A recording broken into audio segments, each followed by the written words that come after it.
Hello. Welcome back to another live stream. It's Sunday night, it's 8 o'clock, and it's new 8 o'clock. Obviously, we're in daylight savings now. And I want to thank you so much for joining in, as always, to what's going on the stream here and having a chat about a few different things. Jay Hodes, Mike Perth, who's coming in there? We've got Bahadriska, I can't say that. Bahadasarika, there you go. Jamie Poos, Jerry D. Minton, 45 Finn, SM Yan, all my regulars, good to see you all. Yes, the hair is still maniac today. Thank you for noticing. Muzzman, of course, good to see you.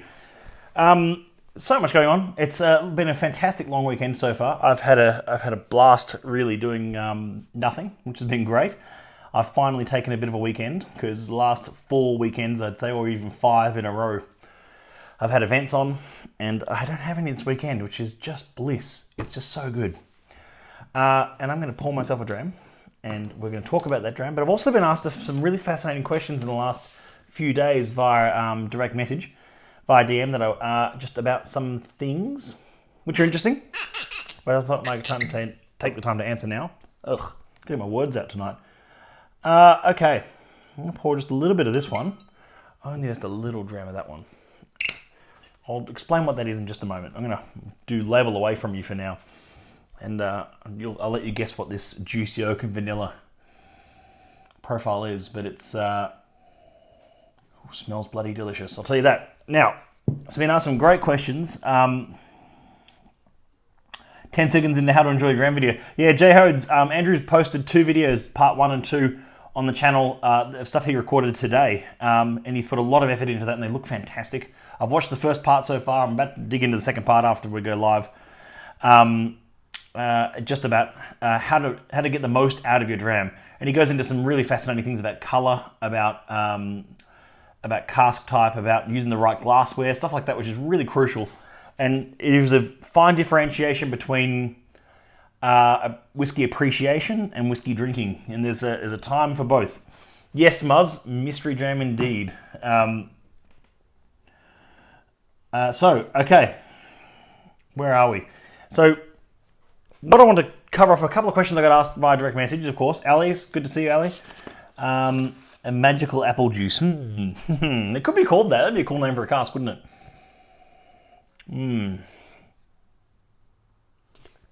Not sure. Okay.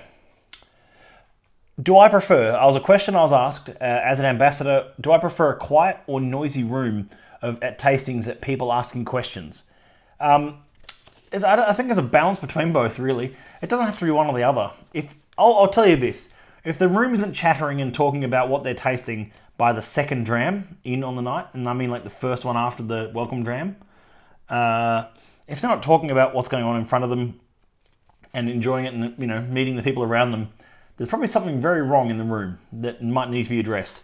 So, I've never seen that happen before, but I mean, I sometimes get a quiet crowd and I sometimes get a noisy crowd, and sometimes it can be difficult either way. There's no easy answer to either. I've got a tasting this coming Saturday night, which I'm guessing is going to be a noisy crowd. Let's put it that way. And also the Whiskey and Drinkies. I'm answering one of your questions. Good to see you. It's a noisy crowd can present a challenge in a different way from a silent crowd. Now, I don't mind silence when the time calls for it. If I'm explaining something in a bit more detail, if I'm doing a full presentation of a distillery focus, or talking about the vaults, or talking about single cask whiskey, or how whiskey's made, or those kind of discussions, then that's kind of like that's something that you sort of go, well, I expect there's a bit of silence going to be in the room. I'm talking about is a quiet versus noisy room at tastings and people asking questions, and what difference that makes to the overall presentation and style of the event. So that's the first answer, really. That's the first one to go, okay, so how do people enjoy their whiskies, and whether they talk to those around them, or if they're just really quite focused and appreciating the whiskey without talking too much. That's fine as well. That's absolutely fine, and that's called whiskey appreciation as opposed to whiskey drinking, which Andrew just talked about on the channel earlier today.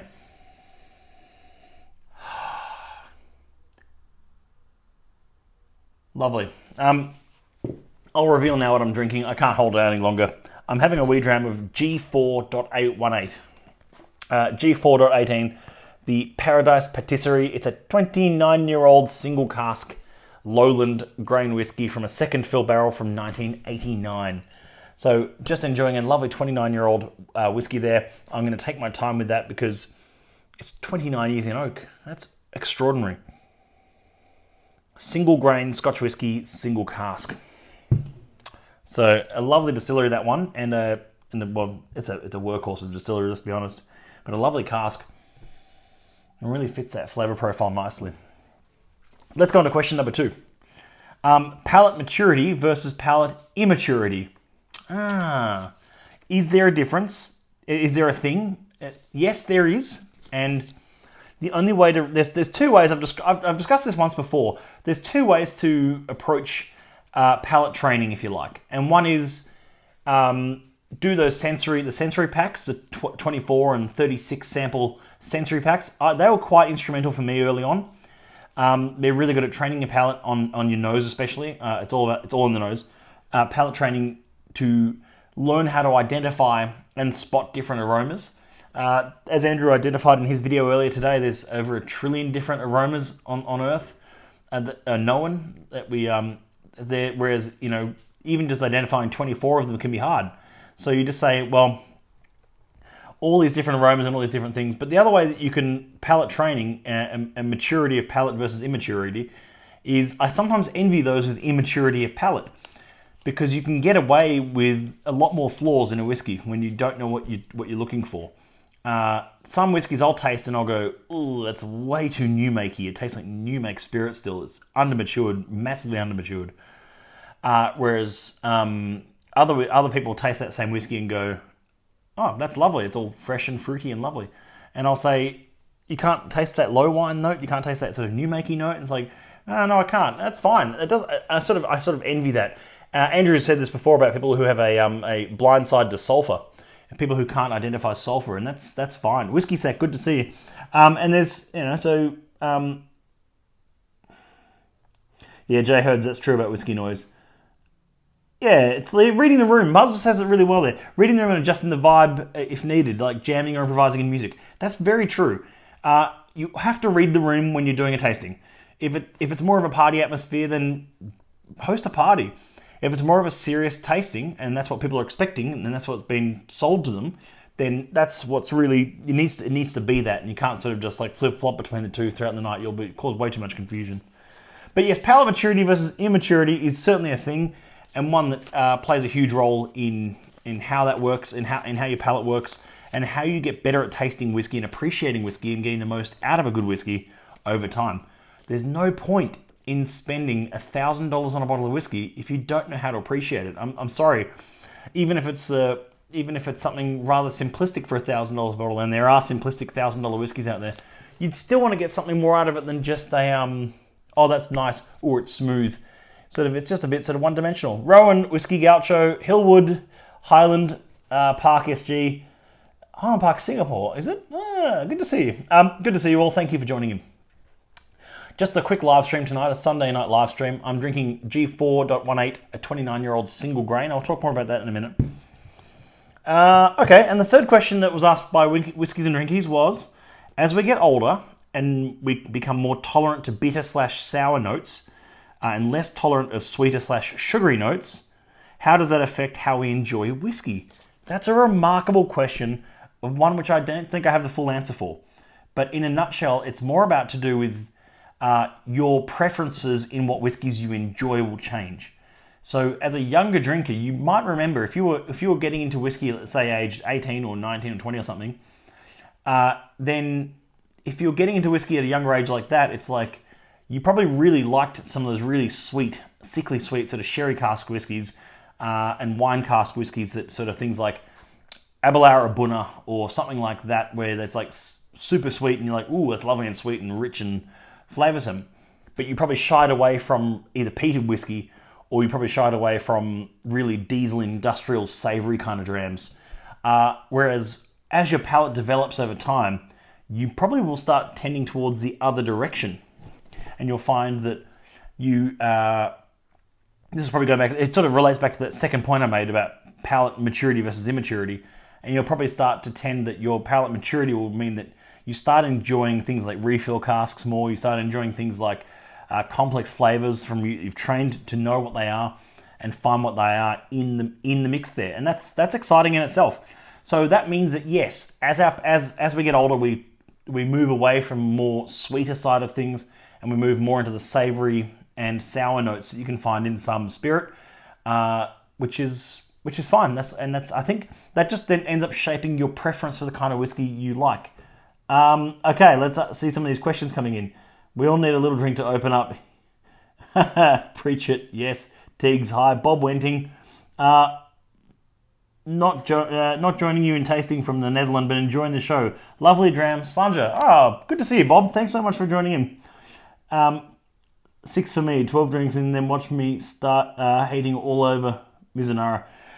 Yeah, it's funny, isn't it? Mizunara, see, that's a very distinct flavor profile. It's a very distinct cask type that has a discerning flavor that I personally don't care much for, if I'm being completely honest. I've had some fantastic ones and I've had some average ones, and I can respect them as lovely whiskey, some of them, but you just go, it's not really my thing. I find it to be almost an overly, almost as a chalky kind of like, I don't know, it's a lovely oak type, I'm sure, but it's just not to my taste normally. But then again, most Japanese whiskey isn't to my taste either. I've loved some Japanese whiskeys, especially some of the single casks we've put out in the years. But Japanese whiskey in general doesn't do much for me. I find most of it, and it's made to be designed. It's designed for cocktails, of course. That's how you drink Japanese whiskey in Japan, and it's quite light, floral, fluffy. It doesn't carry much backbone. It doesn't have much of the spice and body and character that you find in a lot of other characteristics of good whiskey. I shouldn't say against good whiskey. I mean in terms of like Scotch whiskey or in terms of like Irish whiskey or Australian whiskey, it has a bit more body to it sometimes, which is fun. Don't take that for a grain of salt, of course. Whiskey Colic, Scotch Galore, Whiskey Josmo, good to see you all. J Herd says, I went sweet into peaty, back into bourbon and rye now. Not that I don't enjoy peat now, but I'm drawn to drinking older sherry stuff or bourbon. Yeah, I mean, I get that as well. As in, like, I actually did a whole year, J Herds. I did a year, like 2017, I think, or 16. No, 16. I think I did a whole year without drinking really any peated whiskey.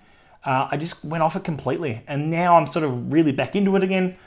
But it's all cyclical, and your palate changes over time, even changes over week by week, of course, changes month by month, and changes decade by decade. And how it changes is shaped by experience, shaped by food, shaped by mood, and shaped by what you appreciate, and just general flavors and disposition to certain types of flavor. And as Whiskey and Drinky said, it's, you'll find you appreciate savory aromas and salt, sour notes, bitter notes more, and that you'll find that in beer as well. Like bitters, you'll like a little bit later on in life more than you would, sort of super sweet ales and things like that, or pale ales, I should say, if there's some of those sweeter ones out there.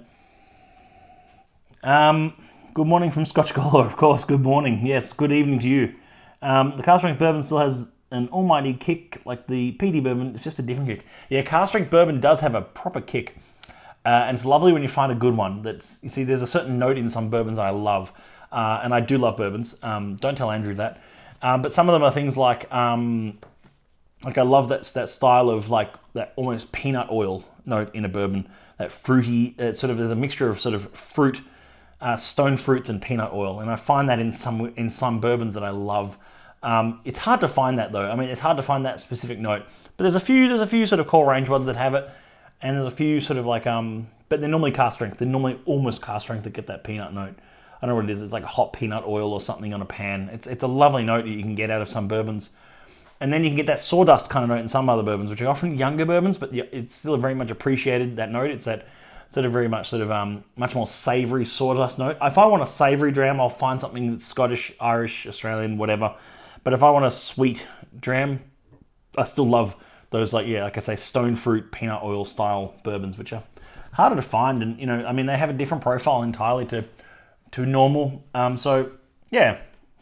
Not that there's really any normal. I mean, there's no house. There is a house style of bourbon, I guess, but everyone claims they're all different. So, if you take out the big four producers of bourbon, that leaves you with sort of a very scattergun approach to what bourbon should taste like, I guess.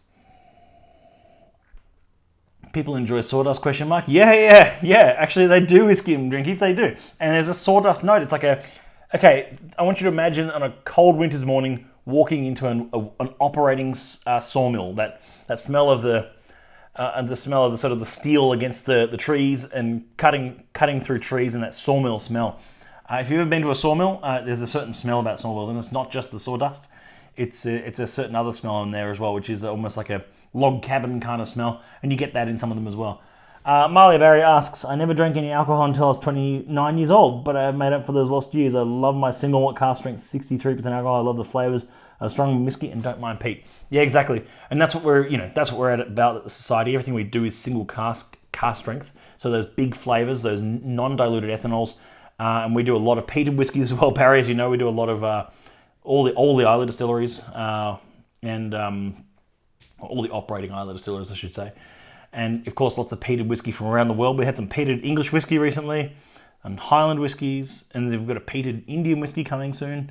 So there's things like that which create a fun sort of variation in flavour profile across the spectrum. I hope that's answered your questions there, whiskey and drinkers. I thought about them a little bit yesterday because we didn't do a live yesterday. Yes, I know we didn't do a live yesterday. I'm going to try and do one every night at 8 o'clock. I'm doing one every night at 8 o'clock on here. For those who have been tuning in, thank you so much for tuning in. There's still plenty of goodies left on this month's outturn that came out on Friday. If you haven't got a copy yet, go online. It's all on our website now. And it's the malt of the month is actually a peated whiskey. There you go. A 12-year-old peated single cask for a banging good price. So there's actually really good things in here. It's a great outturn. And we're quietly sort of scurrying away for the rest of the year at the moment and working out all the rest of our events, our activations and everything coming up. The Christmas parties are coming up, of course, around the country, and they'll all be announced on the website soon. So I appreciate your patience there. I'm going to enjoy this, take my time to enjoy this, because 29 years is a long time in the cask.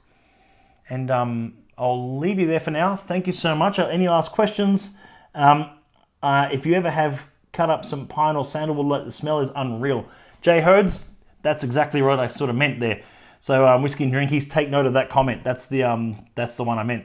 That sort of that smell of cutting up pine or sandalwood is just an unreal smell. And if you can get that in a spirit and it takes you to that time and place, that's what it's about. It's about enjoying it and finding that time and place to enjoy it and be transported to a flavour, a place, an aroma, a person, no matter what it is.